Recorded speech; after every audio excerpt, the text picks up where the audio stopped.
Hola, gente de primer año, ¿cómo les va? ¿Qué tal?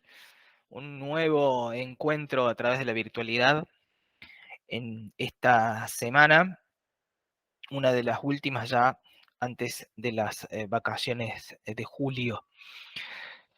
Bueno, hablamos en este punto sobre uno de los temas que se, se presenta como de los recursos principales o de los más tradicionales de esta materia, de este espacio, hasta, desde siempre, particularmente cuando la gente pensaba en técnicas de trabajo intelectual y lo que es ahora estrategias de aprendizaje. Una de las primeras eh, palabras que se le venía a la mente es, sí, hacer resúmenes, síntesis, cuadros sinópticos. Bueno, estos recursos, estas estrategias, son las que vamos a abordar en las próximas clases, ahora que ya tenemos un panorama de qué es la idea principal, qué es la idea secundaria, cuáles son los datos esenciales, cuáles son los datos accesorios, complementarios. Y una vez que tenemos eso claro, podemos empezar a pensar en hacer resúmenes, síntesis y otros instrumentos y aplicar otros instrumentos de organización de la información. ¿Qué es esto del resumen? Bueno, es un texto abreviado que se construye al integrar las ideas principales de otro texto más extenso. Fácil, ¿no? Porque tenés un texto largo de una página, dos, cinco, lo que fuera, y el resumen tiene que quedar al menos de un, no más de un 20% de lo que era el texto original. Si puede ser un poco menos, mejor. Por eso se habla de texto abreviado, ¿sí? Fíjate que si ponemos en marcha, si aplicamos lo que hemos estado viendo de palabras clave, no hay duda de que en esta primera oración la palabra clave que yo marcaría, o las palabras clave que marcaría en este caso, sería texto abreviado. Y más abajo dice, fíjense cómo esto sería una idea secundaria de repetición, porque dice, es decir, ¿se acuerdan que cuando tenemos ese conector, es decir, muy probablemente se nos viene ahí una idea secundaria de repetición y efectivamente acá sucede, porque te dice lo mismo, pero con otras palabras y aportando algunos matices más al significado. Te dice, es decir, resumir es transformar un contenido en otro más reducido, que básicamente es decir, un texto abreviado en función de otro texto extenso. Lo que pasa es que acá le incorpora la palabra contenido que es más abarcativo, porque vos podés resumir un video, no solo un texto, ¿sí? Por ejemplo, podés resumir un audio, no solo un texto. Aunque bueno, eso nos abre la puerta a debatir cuál es cuál es el alcance del concepto de texto. No viene el caso, no se preocupe, no lo vamos a hacer ahora. Pero ves que básicamente la segunda oración dice algo reiterativo con respecto a la primera, pero de otra forma. Resumir es transformar un contenido en otro más reducido, pero que respetará la esencia del mensaje del texto original. Ahí le metió alguna info más y me parece que hay otra palabra clave para rescatar ahí. ¿Eh? Esencia, esencia. El resumen es más cortito que el texto original, pero sostiene o mantiene su esencia. El espíritu del mensaje está.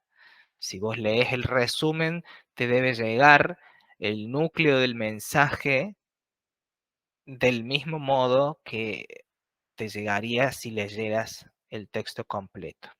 Por ahí pasa esta cuestión. Bueno, entonces, el resumen al leerse no debe carecer de sentido y debe dar una idea general, clara y precisa del tema desarrollado por el autor.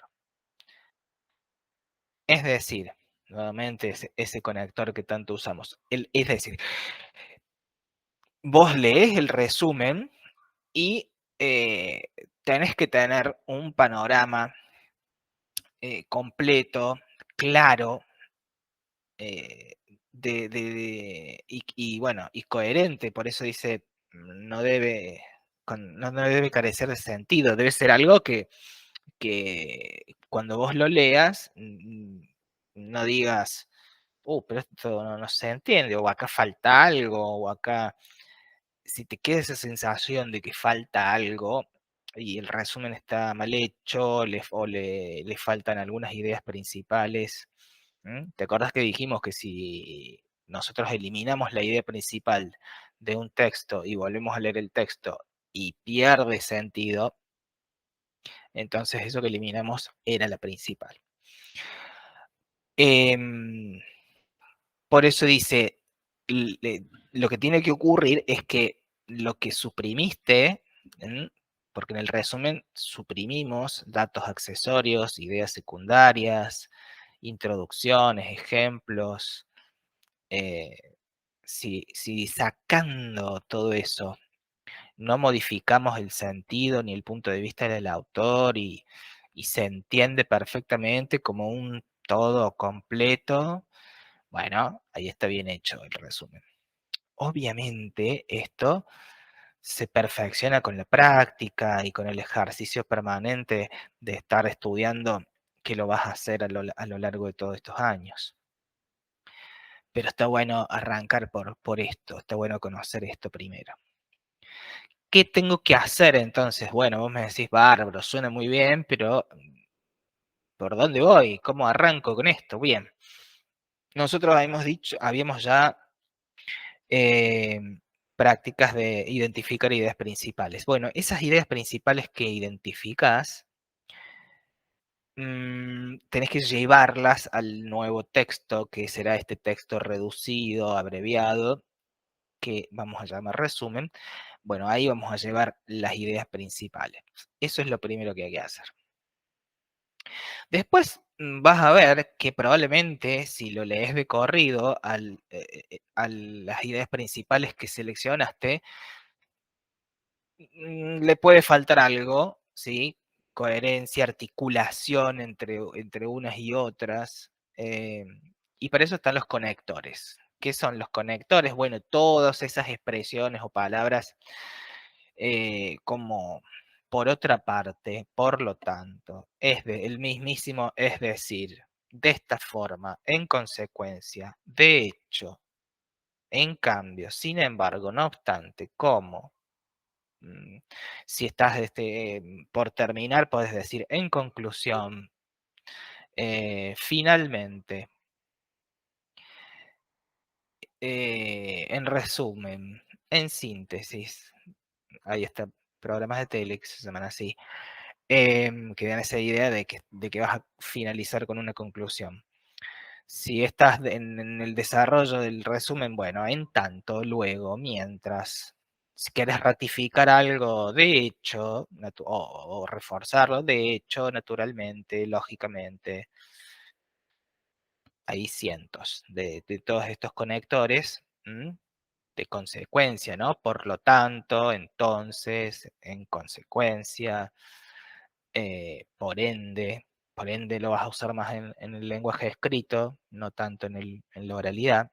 En la oralidad generalmente vos decís pero, y en el lenguaje escrito, o quizás si estás dando una exposición oral, le pone más onda a decir sin embargo o no obstante.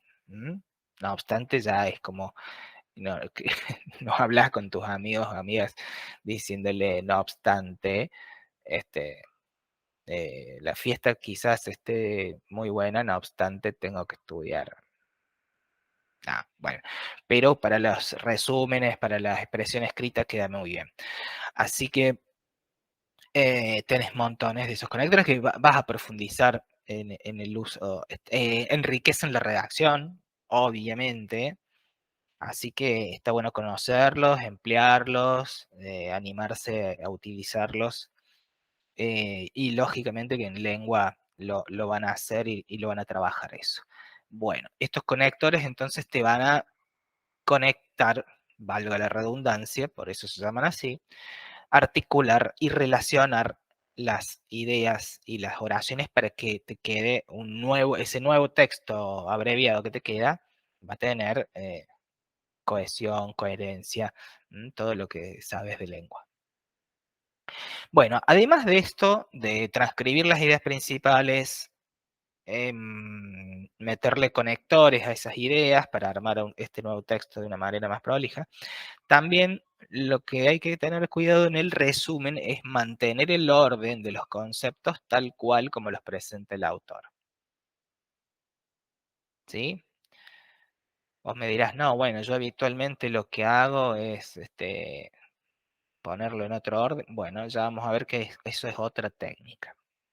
Si vos haces resumen estrictamente, eh, las ideas van a ir en el orden que aparecen en el texto original. Y muy relacionado a eso, las ideas van a estar expresadas en el mismo vocabulario empleado por el autor. Así como sale en el texto que estás resumiendo, así con esas palabras, oraciones, frases y recursos, así va a ir también al texto resumen. Mismo vocabulario y en el mismo orden que lo use el autor.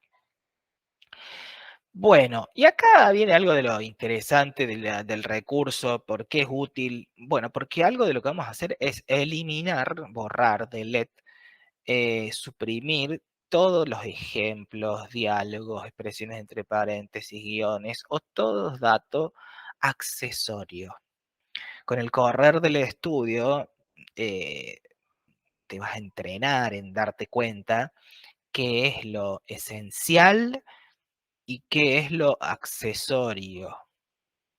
Y en esa yo en los trabajos que he visto en las últimas clases, me di cuenta, y esto no es ningún inconveniente, me di cuenta que hay algunos de ustedes que ya lo ven con mucha claridad en el texto. Ven los textos y ya es como que con mucha seguridad marcan lo que es realmente esencial y descartan lo que es accesorio. Y hay a quienes le cuesta un poco más. Este segundo grupo no tiene por qué preocuparse, porque de hecho para eso está esta materia, para que practiquemos, ejercitemos, y la idea es que más temprano que tarde, eh, esta, esta, esta habilidad de identificar lo importante, así como rápidamente, em, ya la tengas y la puedas aplicar a todas tus otras materias.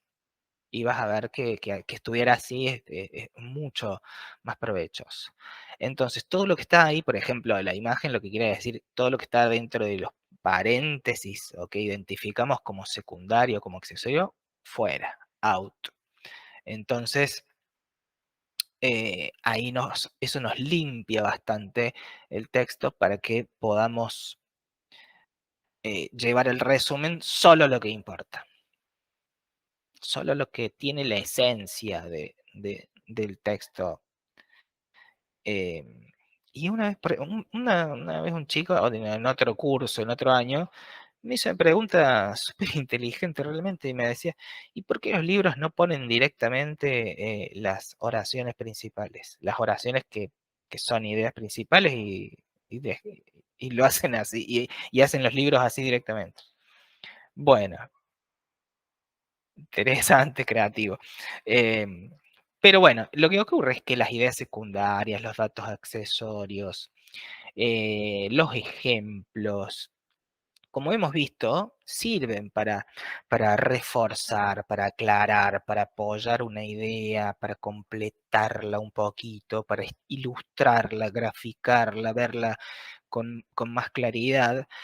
Y esa es la función que cumple toda esta información accesoria que siempre encontramos en los textos de estudio, ¿cierto? Y entonces, considerando esto, hay algunos casos en los que vamos a considerar incluir alguna de esta información secundaria cuando vos creas que es necesaria para la comprensión o la coherencia del texto. Si decís, bueno, la verdad, los ejemplos son información secundaria, sí, complementaria, accesoria, pero la verdad que en este tema, suponete, en este tema en particular, me gustaría meterlos en el resumen porque es como que aclaran bastante lo que dice la información principal o central. Entonces ahí, dale, incluílas. Vamos a hacer un pequeño ejemplo para ver un poco cómo funciona este procedimiento.